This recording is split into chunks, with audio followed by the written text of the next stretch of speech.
Excellent. Okay, now, I am extremely excited to have this discussion today.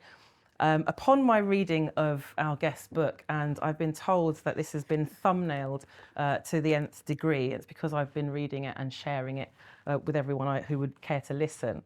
I was moved, I was entertained, things resonated with me. I thought of past workplaces, I thought of present workplaces, and I also thought about environments that my friends and colleagues find themselves in. And after meeting Nicola about a year ago at an event, we chatted for ages, and I knew that I needed to have her come into Mishcon to discuss her book, The Racial Code. Nicola Rollock is a professor of social policy and race at King's College London and the founder and director of Nianro Consulting, which advises senior executives and organisations and carries out innovative, impactful research on social justice. She's a member of the London Policing Board, chaired by the Mayor of London. She was previously a member of the Wellcome Trust Diversity and Inclusion Steering Group, specialist advisor to the Home Affairs Select Committee inquiry, the Macpherson Report, 22 years on, and senior advisor on race and higher education to the Vice-Chancellor at the University of Cambridge. Ladies and gentlemen, please welcome Nicola Rollock.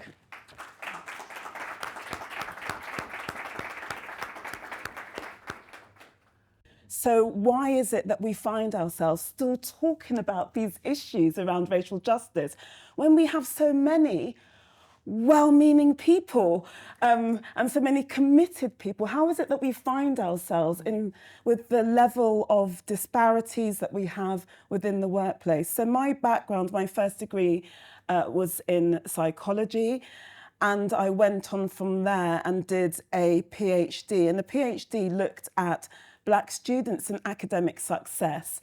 And the reason I looked at success is because the prevailing narrative of the time in terms of policy circles and also my academic peers, people are focusing on failure and underachievement. Yeah.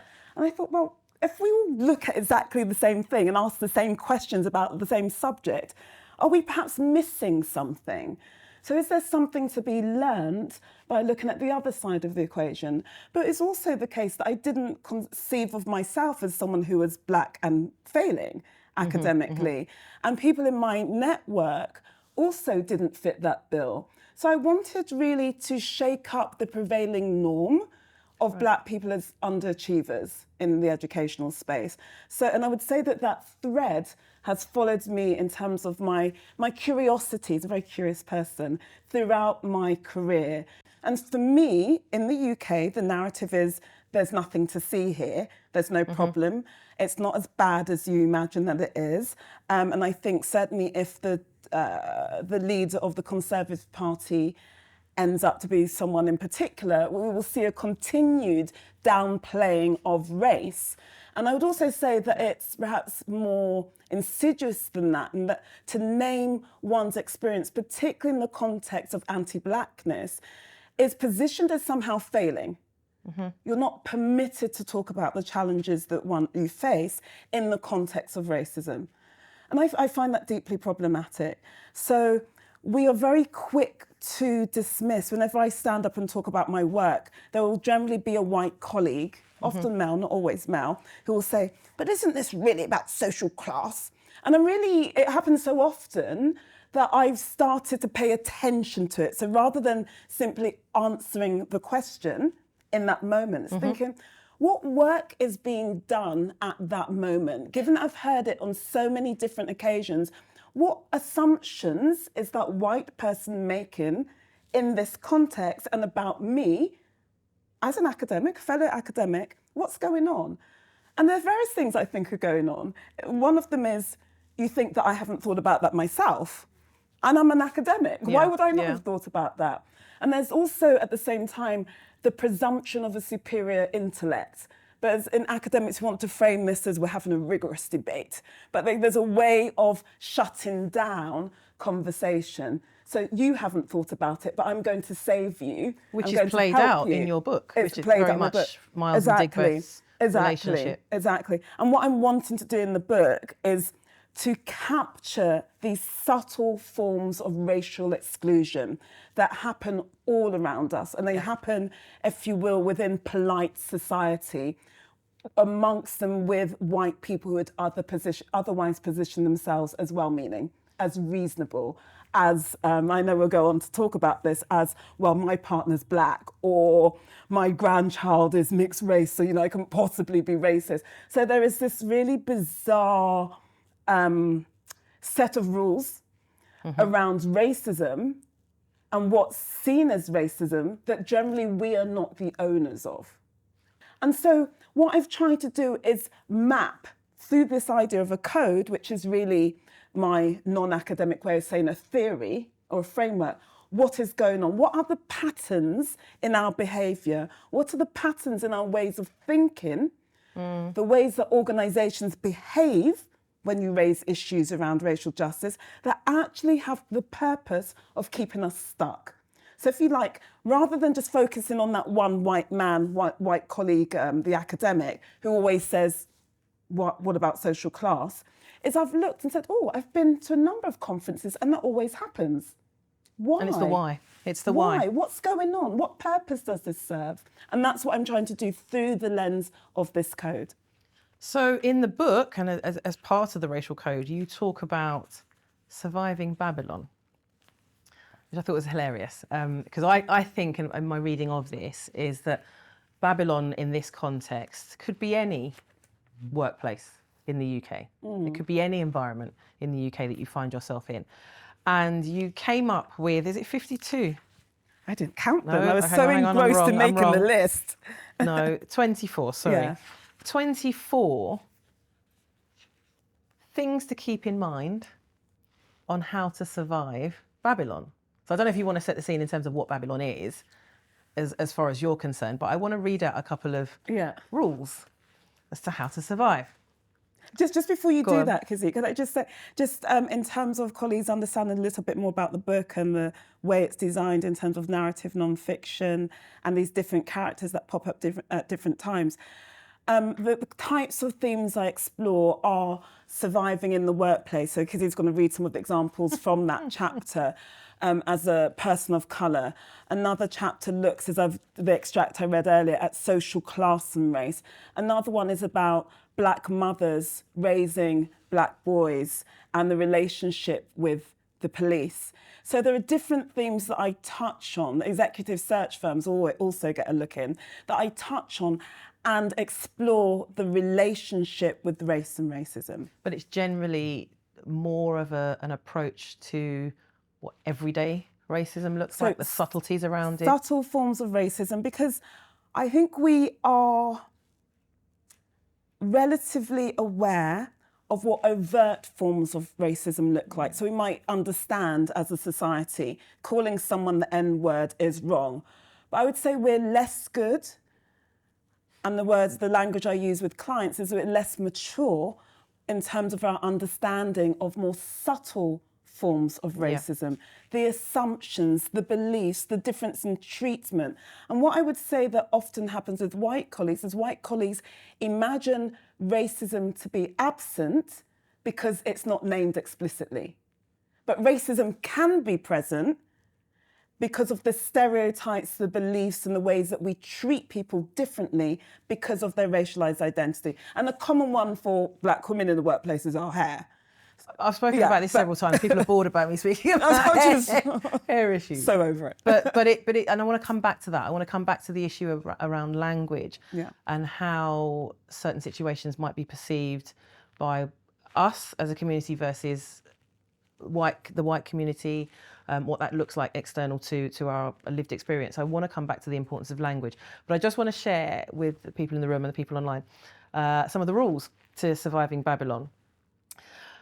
Never drink at work social events, for to do so is to risk vulnerability and a lack of vigilance in the presence of whites. Never share personal information. Never leave your food unattended. Always lock your office door. Beware of the following white colleagues: those with a black or Asian partner, or adopted child, mentee, or best friend. Those with dyed hair, especially pink, green, or blue. I might come back to that in a minute. women, whether junior or senior, men, especially if more senior, those who have gone to a country where they were in the minority and use this as evidential basis of their understanding of racism. And again, the list goes on. Now, I looked at that and I remember when I read this and I laughed to myself. And then I stopped laughing because I thought, actually, this has actually stirred up some feelings within myself of experiences that I have either seen myself, experienced myself, or heard from other colleagues. They've gone through fairly similar issues.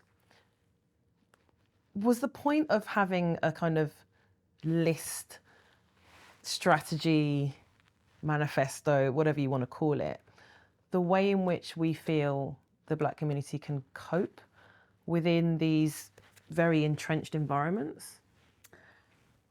So thanks, and that's a great question. I think my starting point was, as I said, in terms of how my curiosity and my interest in the meta and in questions, I wanted to find a way of capturing not just my experiences, but the experiences that are shared with me, both within the context of my being an academic and outside. And there are many, many examples. And so as I wanted to find a way of conceptualizing or working through, how do you survive in the face of all of this? As a really serious question. So and I like that it makes people laugh and then makes them pause and then makes them go back and reflect, because it's meant to be provocative. It is meant to be tongue in cheek. But, you know, I think people have different views about the percentage of how much it is tongue in cheek. I wanted to find a way, a guide, help that would offer us an anchor to surviving in mainly white spaces. Because far too often we find ourselves as the only one, and we are left in situations where we are questioning whether some particular racial microaggression just occurred. We are left second guessing ourselves. We're left upset. We don't know who to talk to, who to turn to. We more often than not will have a white line manager. And it's like, well, do you think they'll understand? If they understand the gravity of what it is to bear racial microaggressions and the pain and the othering that is caused by it. And I wanted to find a way of presenting, if you will, a survival guide. And obviously it's not exhaustive, but I wanted to find a way of holding on to. So again, that meta, if we look across the sweep of, not time, but some examples of research, how can we capture some of the threads in terms of the continuity of the issues that arise? So hence the reason for putting that particular list together. How do you survive in the workplace? You've got your job description, but for many racially minoritized individuals, your job description isn't sufficient. There's an additional person spec, if you will, that is required. And that remains invisible. That labour, the additional mentoring that you do that isn't recorded or understood by the workplace, the whispered conversations you have to your peers or junior colleagues to say, it's okay, I understand you, I get it. None of that's recorded anywhere or understood or indeed remunerated. So I wanted to find a way to turn the spotlight on those invisible moments of our experiences. If we look at organisations and consider what they value and what they prioritise, and you generally know what they consider important and what they prioritise, because it's usually written in a strategic plan or a 5-year plan, it's well-resourced, it's recognised in promotion criteria. So that's my starting point. So if we then take that as a lens and a framework and apply it to, broadly speaking, this type of work, you see there's usually quite a heavy imbalance. And so my invitation to organisations who declare themselves as committed to change is, well, put your money where your mouth is. And so I'm quite clear on that. Put the resource in, put the staffing in, the financial remuneration, and also make sure that it's recognised in promotion criteria. And so would you say that there should be, because the question you'll get from organisations is, what should we do? What can we do? What can we do to move the dial? How can we better support our racially minoritised groups that work with us, for us? What should we be spending money on? Because it's impossible to do absolutely everything in one go. So what would be the priority for workplaces to be more inclusive and supportive? Do you know, it's really interesting because I'm having this conversation with a couple of clients who have positioned themselves as open and forward thinking Right. on the subject matter. But there are, again, I can see patterns in the behaviour of the leaders. So, and this is answering the question, but going at it from an inverse way. That is, the senior leader's not really listening. They're listening and doing things that they've always done. So they're not doing anything differently. They're not taking advice from people who are experts, or they tend to, I did a LinkedIn post about this actually, so it feels very hot off the press, or they will commission EDI experts or bring on board particular experts who do not have specific credibility and track record around racial justice. Right. So it looks as if you're heading in a useful direction, but you might not necessarily be heading in a useful direction. I'm an academic, I expect data. What is the problem? Do we understand the baseline issue? Then can we explore why the data looks in the way that it does? Then we design initiatives to address the problem. And we also include evaluations to track change over time. And then we refine our initiatives based on the evaluations. But that's got to be resourced, it's got to be led by experts. But that's a very commercial way of looking at that, isn't it? Rather than giving lip service to EDI, I think the way you could sell that to organisations is it's a commercial approach. You're looking at data-driven strategies, you've got evidence for it, and therefore whatever gaps it is that need filling are quite evident. So therefore you spend money on fixing that. But yet we find ourselves where we are having this kind of conversation. So someone can call me up and say, Nicola, we need some help with X. And without even looking at what their board looks like, without looking at their retention data for racially minoritized staff, I can tell them. And I think that is worrying. So it means that whatever they've been doing so far is following a pattern that has maintained the status quo. And that's the bit that is worth unpicking. You're busy with all of these initiatives and schemes, but are they changing the dial when it comes to racial justice? But let me also go back to the beginning of your question in terms of racially minoritized colleagues. My expectation, and I did this in one of my jobs, was you want me to operate at a particular senior level. I'm the only person who looks like me within this particular department. I'm going to need some support. I want a coach. And my expectation, I didn't word it like this, by the way. It's all right, I'm taking notes. I expect you to pay for it. I didn't word it like that. I framed it, I couched it very carefully in terms of the institution's priorities and commitments to D&I and their long-term strategy, et cetera, et cetera. So I used their own language, but I made my case through that lens and then got the coach. But if you're saying you want me to work in this space, and do this kind of work, understand it comes with burden. Yeah. And I'm expecting you, given that we have these initiatives around dignity at work and care, and we have lunchtime yoga sessions, actually, I would like a coach to help me navigate this. And I think that any person of colour should actually ask for that kind of support as well. So Devin Gabardo and Mithu Gulati are two colleagues at UCLA wrote this really fascinating book called Acting White ? And what they argue, or they make a distinction between two groups, those who are people of colour who are racially palatable and those who are racially salient.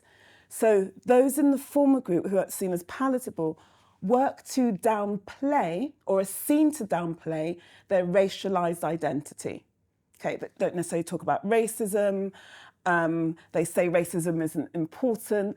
And those individuals are more likely to be seen as a fit within the wider white organisation.